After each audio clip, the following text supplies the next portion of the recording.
Hello बच्चों, चलिए प्रश्न को देखते हैं। प्रश्न दिया है यदि a बराबर 1 2 3 4, b बराबर 1 5 9 11 15 16 और एक हमें f दिया गया है एक समुच्चय के रूप में जो युग्म दिए गए 1 5 2 9 3 1 4 5 2 11, तो क्या निम्नलिखित का सत्य है कि f a से b में एक संबंध है। तो हमें इसमें जो मुख्य अवधारणा हो जाएगी वो क्या हो जाएगी? मुख्य अवधारणा क्या हो जाएगी बच्चों?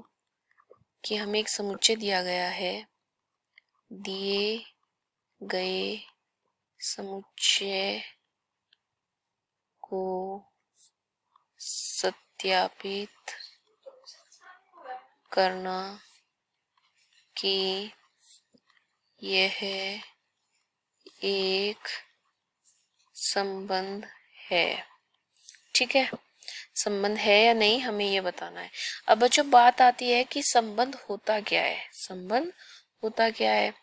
संबंध वह होता है बच्चों, संबंध माना हमारा कोई f फलन है या f कोई भी हमारा समुच्चय इस प्रकार से है कि वो a से a और b से मिलकर बना है, जिसके युग्म a और b से मिलकर बने हैं।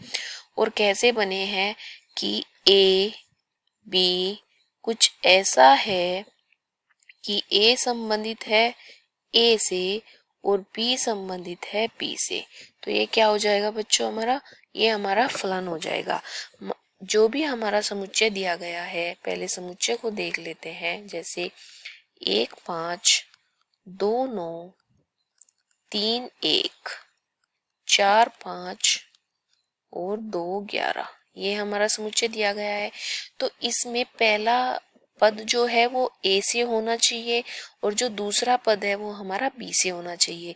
अब देखेंगे कि हमारे a और b का मान क्या दिया हुआ है। a हमारा दिया हुआ है 1 2 3 और 4, b दिया गया है 1 5 9 11 15 और 16। ठीक है, और हमें पता है कि पहला पद a से होना चाहिए और दूसरा पद b से होना चाहिए, तो हमारा वह संबंध होगा। तो हम देख लेते हैं कि जो प्रथम पद है वो क्या दिया गया है। प्रथम पद, समुच्चय के प्रथम पद देख लेते हैं। वो दिए गए हैं 1 2 3 4 और 2 बार बार नहीं लिखेंगे। जो किससे संबंधित है? ए से संबंधित है, हमें दिखाई दे रहा है। जो हमारे द्वितीय पद है समुच्चय के वो किससे संबंधित है ये भी देख लेते हैं। हमें दिया गया है 1 है हमारे पास, 5 दिया गया है, 9 है और 11 है। ये दिया गया है। जो किससे संबंधित है? बी से, क्योंकि 1 भी बी में है, 5 भी है, 9 भी है और 11 भी है, जो कि बी से संबंधित है। और हमने भी यही देखा था कि संबंध वही होता है जिसमें पहला पद ए से संबंधित हो और दूसरा पद बी से। ए से होने का मतलब है बच्चों, क्योंकि हमें दिया गया ए से बी पर परिभाषित है।